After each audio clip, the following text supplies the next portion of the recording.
सुबह की शुरुआत तेज संकल्प के साथ है। कई कहते हैं कि मुझे क्रोध बहुत आता है। ये रियलाइजेशन कि मुझे क्रोध आता है और मुझे इससे मुक्त होना है, ये रियलाइजेशन करना बहुत सुंदर बात है। किसी भी आत्मा के लिए बहुत लोग तो कहेंगे कि ये मुझे तंग करते हैं, इसलिए मुझे गुस्सा आता है, मैं क्या करूं?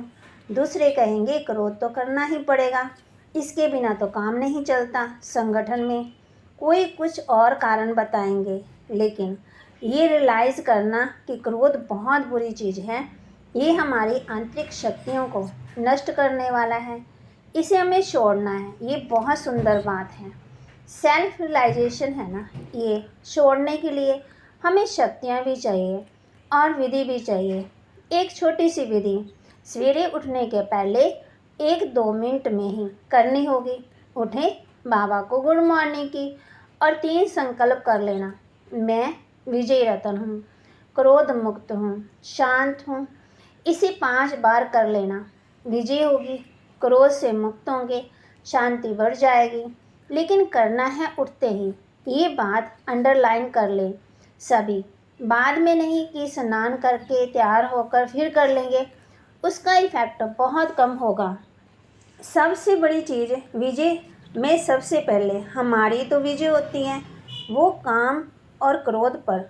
श्रीमद् भगवद गीता के 3रे अध्याय में एक श्लोक बहुत पावरफुल है। हे अर्जुन, जो योगी काम और क्रोध के वेग को रोकने में समर्थ है, वो ही सच्चा योगी है। जिसने दोनों पर विजय प्राप्त कर ली तो वह विजयी है, वो पावरफुल आत्मा है, वो श्रेष्ठ योगी है। आज से पहले भी 1500-2000 साल से अनेक ऋषि तपस्वियों ने काम क्रोध को जीतने के लिए मेहनत की, जंगल में गए, तपस्या की, लेकिन एक यथार्थ विधि न होने के कारण कुछ जीत पाए, कुछ परसेंटेज तक जीत पाए, कुछ फेल हो गए। विधि है सर्वशक्तिवान से शक्तियाँ लेना। बिना इसके कोई मनोविकारों को मना हरा ही नहीं सकता। जबरदस्ती कोई सोच ले कि मुझे पवित्र रहना ही है, मुश्किल काम होगा। लेकिन अगर शक्तियाँ प्राप्त कर लेंगे तो खेल हो जाएगा। ये मनोविकारों के अंश बीज सहित नष्ट होने लगेंगे। योग एक अग्नि है जो विकारों के बीज को नष्ट कर देती है। तो सभी बहुत सुंदर इस यात्रा पर आगे बढ़ेंगे।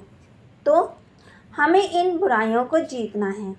एक सुंदर अभ्यास सभी रोज किया करेंगे। 5 स्वरूप का अभ्यास वह अनुभूति रोज करें।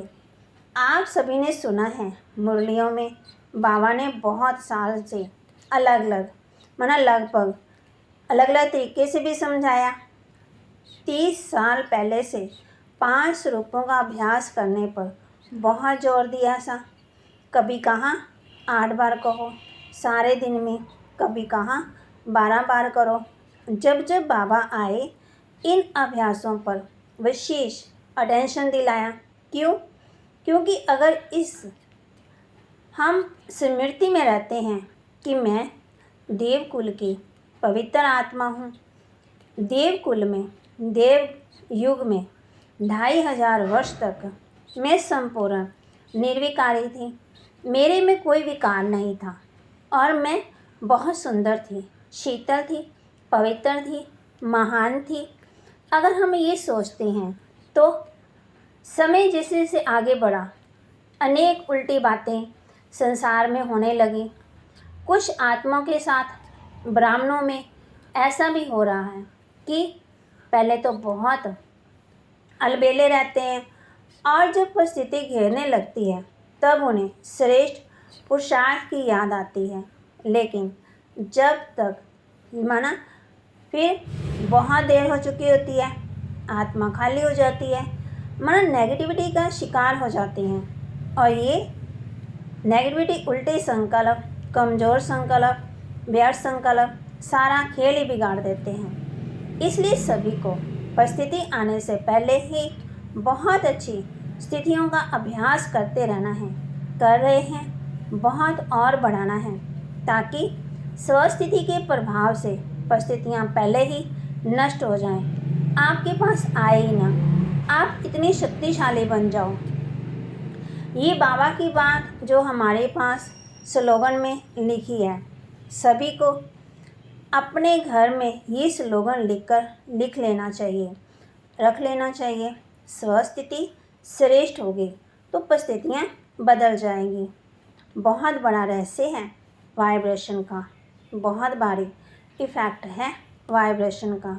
यदि स्थिति श्रेष्ठ है और कोई परिस्थिति आती भी है तो हम विजयी हो जाते हैं, जल्दी परिवार को भी संभाल लेते हैं।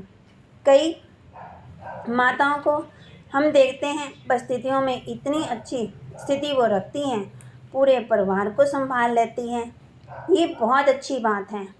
इसलिए पहले से ही ये हमारी नेगेटिविटी है, व्यर्थ विचार है, जल्दी परेशान होने का संस्कार है, गहरी चिंताओं में डूब जाने का संस्कार है, जिसको डॉक्टर आजकल कहते हैं इसे ख़त्म करना है। अच्छा सोचो, बुरा ना सोचो, है ना, हर बात में एंजॉय करो। इस पर हमने विजय पानी है। इसमें ज्ञान का बल हमें बहुत ज़्यादा मदद करता है। फिर इसलिए जहाँ योग लगाने की बात हम सब करते हैं, हम चारों ही सब्जेक्ट पर कि हमें चारों ही सब्जेक्टों पर बहुत ध्यान देना चाहिए ना, लेकिन हम देते नहीं हैं। ज्ञान, योग, धारणा और सेवा, है ना। तो धारणा और सेवा में हम मजबूत नहीं रहते, और हम जब ज्ञान नहीं होगा तो योग नहीं लगेगा, योग नहीं होगा तो सेवा नहीं कर सकेंगे, सेवा नहीं होगी तो हम फिर माने कि बाबा हम बच्चों को क्या बनाना चाहते हैं और हम क्या बनते हैं। तो हमारे ऊपर, हमने खुद पर ही, है ना, अपने ऊपर नज़र रखनी है और हमें खुद को ही चेंज करना है। जितना हम चेंज करेंगे उतना हम आगे बढ़ते जाएंगे।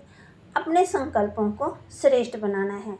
तो सुबह उठते ही ये संकल्प करें, मैं विजयी आत्मा हूँ, क्रोध मुक्त हूँ, शांत हूँ, मैं मास्टर सर्वशक्तिवान हूँ, है ना, और शांति मेरा स्वधर्म है, मैं आत्मा शांति धाम की रहने वाली हूँ। अगर हम आज ये संकल्प करते हैं तो क्रोध पर विजय प्राप्त कर लेते हैं। तो क्रोध जब आता है तो हम ये भी कह सकते हैं कि मैं थोड़ी देर के बाद करूँगा, शाम को करूँगा, है ना। तो शाम को स्थिति और बदल जाएगी। जैसे क्रोध आता है, जैसे कई कहते हैं, सलाह देते हैं कि आप पानी पी लो, है ना, जिस स्थान पे आप रह रहे हो वातावरण बिगड़ रहा है ना, उस स्थान को चेंज कर दो, है ना। तो हम अपने आप को चेंज करें, अपने आप को शांत करें। दूसरों को हम कहते हैं कि वो शांत हो जाए, शांत हो जाए, पहले हमने खुद को शांत करना है, खुद को चेंज करना है। तो जब हम चेंज करेंगे तो हमें शक्तियाँ भी मिलेंगी और वातावरण भी सही होगा। और जैसे क्रोध के लिए कहते हैं, जैसे क्रोध आता है तो मन में आपने 7 बार दोहराना है, मैं शांत स्वरूप आत्मा हूँ, मैं शांत स्वरूप आत्मा हूँ, मैं शांत स्वरूप आत्मा हूँ, मैं शांत स्वरूप आत्मा हूँ, मैं शांत स्वरूप आत्मा हूँ।